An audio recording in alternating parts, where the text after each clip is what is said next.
City neuro hospital అంటే అక్కడ brain operation జరిగిందండి. తర్వాత ఆయన కిడ్నీ ప్రాబ్లం వల్ల డయాలసిస్ చేయాలి, ఒకే ఒక్క ఛాన్స్ ఉందన్నారు. ఆ రోజు నైట్ అయితే ఇక తీసుకెళ్ళిపోండి అబ్బాయి బాగా కూడా చెప్పేశారండి. అంతా సిద్ధం చేసేసుకున్నారు, అందరూ వచ్చేసారు. దూరం ప్రదేశం నుంచి ఉన్న వాళ్ళు కూడా అందరూ వచ్చేసారు. ఇంకా రోజు తీసుకెళ్ళిపోదాం అనుకునేసరికి దేవుడు అంత గొప్ప కార్యం చేశాడండి. ఆ రోజు ఉదయాన్నే మా ఆయన గారు ఆ అబ్బాయికి తైలు రాయడం, ఆ తైలు రాసిన తర్వాత అక్కడున్న ఆయం ఇచ్చిందంట, ఈ తైలు రాయి బాబు అని. అలా తైలు రాసాక మా చిన్న గారు ఉండేవారు, ఆవిడ వెళ్ళి చిన్నారి ఇలాగా దేవుడితో మాట్లాడు, పోరాడు, నేను చావకూడదు అని చెప్పి దేవుడు మొరపెట్టుకో అని చెప్పి మాట్లాడిందండి. అలాగే డాక్టర్ గారు వచ్చి ఈ అబ్బాయి బతకడానికి చాలా ఆశపడుతున్నాడు, పోరాటం చేస్తున్నాడు, ఈ అబ్బాయిని ఒక్క ఛాన్స్ ఇచ్చి చూడండి అనగానే మా ఆయన గారు ఒక్క నిమిషం కూడా ఆలోచించలేదండి. ఏదైతే అయింది అని చెప్పేసి అక్కడే బ్రెయిన్ ఆపరేషన్కి చాలా డబ్బులు ఖర్చు అయిపోయింది. ఇంకా అమౌంట్ కూడా ఎవరి దగ్గర సర్దుబాటు అయ్యేటట్టుగా లేదు. అయినప్పటికీ కూడా ధైర్యం చేసి ఫస్ట్ ప్లస్ కిడ్నీ హాస్పిటల్కి డయాలసిస్ తీసుకొచ్చాడు.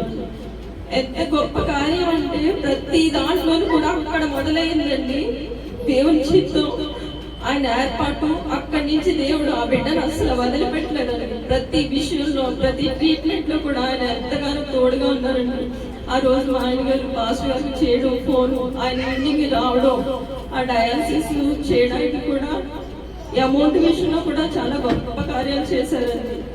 ఆ అబ్బాయికి ఆ రోజు డయాలసిస్ కి ఎంత అవుతుందో అది కూడా చాలా తక్కువ రేటుగా చేశారండి.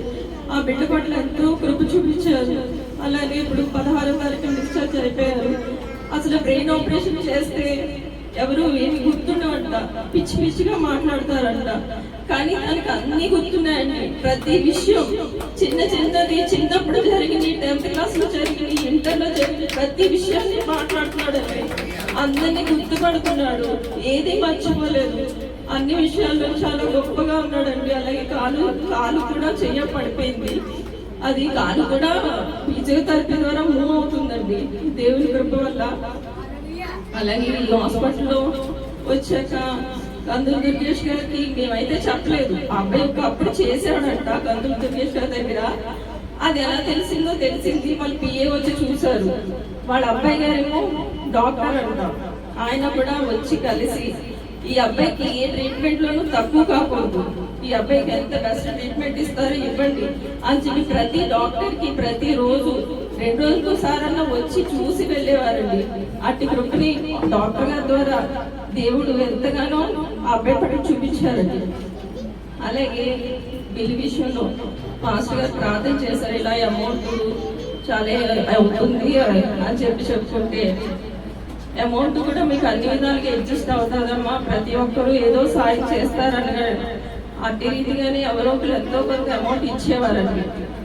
హాస్పిటల్ బిల్లు లాస్ట్ డిశ్చార్జ్కి 1,13,000 వేసారండి. అసలు ఆ రూమ్ 4,000 అంట డైలీ, కానీ 2,000కి మా మధ్య గారికి ఇవ్వడం జరిగింది. అలానే 1,13,000 బిల్లు వేస్తే 60,000 మాత్రమే కట్టించుకున్నారండి.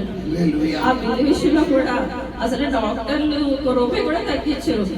బాగా మా ముందు పేషెంట్ కూడా 32,000 అయితే 30,000 తీసుకున్నారు. అలాంటి 1,13,000 బిల్లు అయితే 60,000 మాత్రమే కట్టామండి. బిల్లు విషయంలో కూడా దేవాది దేవుడు ఎంతగానో కృప చూపించాడండి. ఈ రోజు ఇలా నిలబడి చెప్తున్నామంటే కేవలం దేవుని కృప. ఈ రోజు మేము అసలు నెల అయిపోయిందని చెప్పి బాధపడవలసిన రోజు అండి. అలాంటివి దేవాది దేవుడు ఘనంగా ఆయన మహిమను, ఘనతను, ప్రభావాన్ని మా భర్త గారి పట్ల చూపించి మా అందరికీ సాక్షిగా నిలబెట్టాడండి. ఆయనకి ఘనత మహిమ కలుగును. అలాగే నేను మన మొదటి వాక్యం చెప్పినని చాలా మంది చాలా బాగా చెప్పన్నారండి. ఆఖరికి లక్ష్మి గారు మన శామ్యుల్ అయితే ఆఫీస్కి వచ్చినప్పుడు విని వాక్యం చాలా బాగా చెప్పన్నాడు. అనగానే ఏంటి చిన్నపిల్లలకు కూడా అర్థమయ్యేలాగా చెప్పానా, దేవుడు నన్ను అంతగా వాడుకున్నారని చాలా ఆనందం వేసిందండి. నిజంగా నాకు ప్రార్థించడం రాదు, వాక్యం అయితే ఏదో చదువుకుంటాను తప్ప ప్రార్థించడం రాదు. అలాంటిది దేవుడు నన్ను ఎంతగానో వాడుకున్నాడని దేవాది దేవునికి వందనాలు తెలుపుతున్నారని చిన్న సాక్ష్యం దేవుడు దీవించుగాక. ఆమేన్. హల్లెలూయా.